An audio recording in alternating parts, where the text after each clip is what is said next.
lebih mahal. Zona Kapadokia memang tak ada habisnya.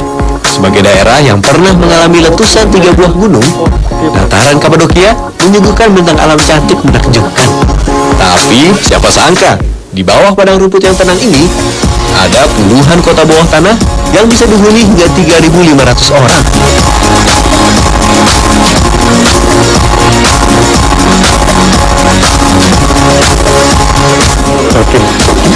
Semakin ke dalam, jalannya semakin sempit, semakin gelap. Karena memang ini adalah kota tempat perlindungan, kota tempat bersembunyi dari para penyerang.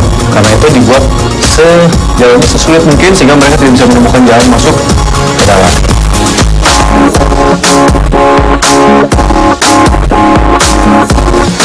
Nah, ini katanya sebagai ruang tamu.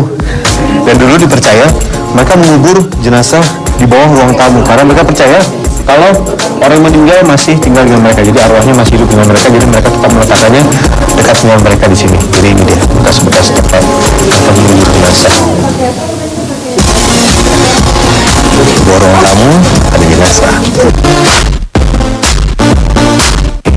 Nah, ini adalah sebuah gereja. Kita bisa tahu di sini ada altar dan di sini ada bekas tanda salibnya. Dan mereka menyimpan anggur untuk perjamuan di bawah sini.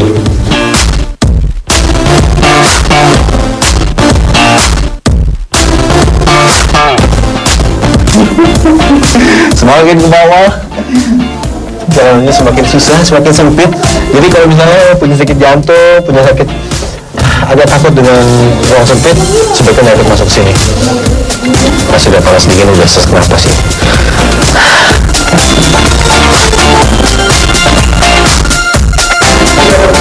Oke, ini sangat gelap, kita nggak bisa berdiri, benar-benar harus merangkak di sini.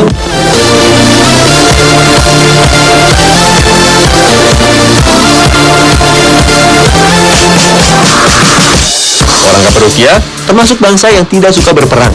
Dan tercatat, di dataran ini jarang sekali ada pertempuran. Karena warga lebih memilih untuk bersembunyi di bawah tanah daripada harus melawan. Nah, ini adalah salah satu bukti mereka sangat amat bertahan dan mereka tidak menyerang di sini. Jadi, setelah mereka masuk, dan kalau mereka melihat serangan sudah mulai dekat, mereka menutup pintu ini. Nah, ini ada pintu bulat besar sekali. Mereka ramai-ramai dorong. Berat banget, saya juga nggak kuat dorong. Selain tertutup, dia ada lubang. Mereka pakai tongkat. Pergi. Musir. Dan mereka nggak akan pernah bisa masuk ke sini. Jadi ini adalah tempat yang sangat aman untuk mereka bersembunyi.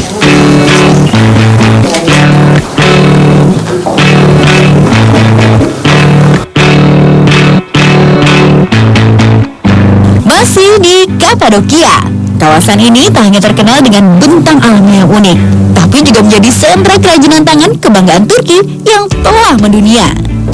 Yap, ini dia karpet Turki. Di sini, proses pembuatan karpet secara tradisional masih dipertahankan. Nah, ini dia nih yang bikin karpet Turki juga sangat-sangat terkenal karena kuat. Nih lihat, jadi benang-benangnya ini dibuat menjadi double knot, bukan single knot.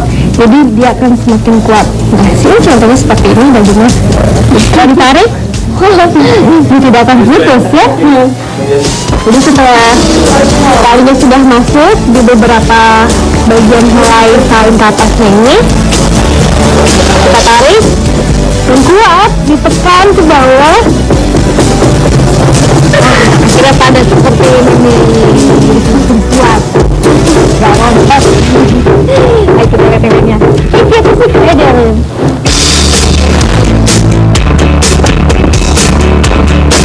Karpet Turki memiliki beragam varian tergantung dari bahan bakunya. Ada yang terbuat dari kapas, wol, dan sutra. Nah, yang paling sulit adalah pembuatan karpet dari sutra. Tak heran, harga karpet sutra juga paling mahal. Selembar karpet sutra dibanderol paling murah 3.000 lira atau sekitar 15 juta rupiah. Sementara karpet kapas dan wol harganya berkisar antara 300 dan 720 lira atau sekitar 1.500.000 hingga 3.600.000 rupiah.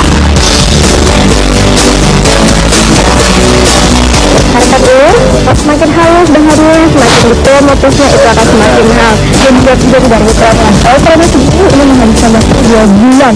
Kalau ini 3 tahun dan buatnya ini buat pekerja perempuan. Sebetulnya kalau proses masih besar dan semakin lama pembuatannya itu akan semakin mahal harganya.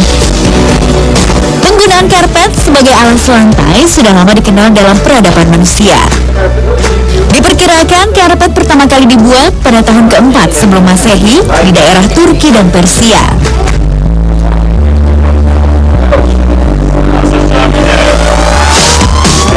Ini semua makanya hasil dari bahan-bahan yang organik. Jadi kalau warna hijau kayak gini itu dari daun-daunan, dan juga yang warna coklat itu dari kacang walnut.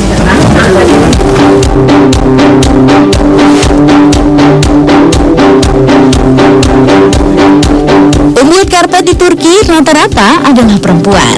Mereka diajarkan membuat karpet sejak usia remaja. Jadi ada cerita di balik karpet ini.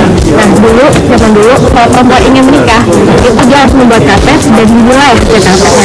Kalau roti terus tidak ada yang rusak itu berarti perempuan itu dianggap rajin. Tapi kalau dia berantakan itu berarti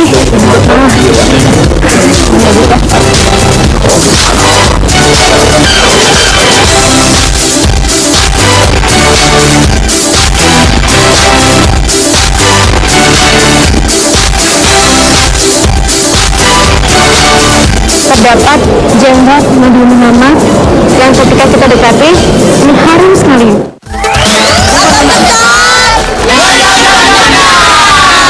Sayos. Saya ingin rambut indah seperti dirawat secara profesional setiap hari.